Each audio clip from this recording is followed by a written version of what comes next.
വിശുദ്ധ ലൂക്ക എഴുതിയ സുവിശേഷം അദ്ധ്യായം 24 13 മുതൽ 27 വരെയുള്ള വാക്യങ്ങൾ.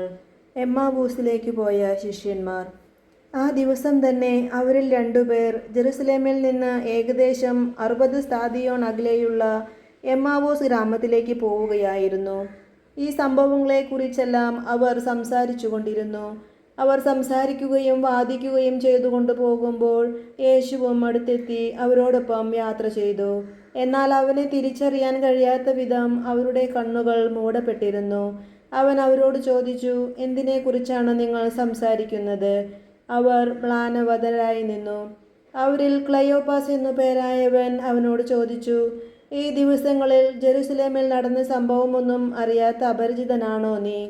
അവൻ ചോദിച്ചു, ഏതു കാര്യങ്ങൾ? അവൻ പറഞ്ഞു, നസ്രായനായ യേശുവിനെ കുറിച്ച് തന്നെ. അവൻ ദൈവത്തിൻ്റെയും മനുഷ്യരുടെയും മുൻപിൽ വാക്കിലും പ്രവൃത്തിയിലും ശക്തനായ പ്രവാചകനായിരുന്നു. ഞങ്ങളുടെ പുരോഹിത പ്രമുഖന്മാരും നേതാക്കളും അവനെ മരണവിധിക്ക് ഏൽപ്പിച്ചു കൊടുക്കുകയും ക്രൂശിക്കുകയും ചെയ്തു. ഇസ്രായേലിനെ മോചിപ്പിക്കാനുള്ളവൻ ഇവനാണ് എന്ന് ഞങ്ങൾ പ്രതീക്ഷിച്ചിരുന്നു. ഇതൊക്കെ സംഭവിച്ചിട്ട് ഇത് 3-ാം ദിവസമാണ്. ഞങ്ങളുടെ കൂട്ടത്തിലുള്ള ചില സ്ത്രീകൾ ഞങ്ങളെ വിസ്മയിപ്പിച്ചു. ഇന്നു രാവിലെ അവർ കല്ലറയിങ്കൽ പോയിരുന്നു. അവൻ്റെ ശരീരം അവർ അവിടെ കണ്ടില്ല. അവർ തിരിച്ചു വന്ന് തങ്ങൾക്ക് ദൂതന്മാരുടെ ദർശനമുണ്ടായെന്നും അവൻ ജീവിച്ചിരിക്കുന്നുവെന്ന് അറിയിച്ചുവെന്നും പറഞ്ഞു. ഞങ്ങളുടെ കൂടെ ഉണ്ടായിരുന്നവരിൽ ചിലരും കല്ലറയിങ്കലേക്ക് പോയി. സ്ത്രീകൾ പറഞ്ഞതുപോലെ തന്നെ കണ്ടു, എന്നാൽ അവനെ അവർ കണ്ടില്ല.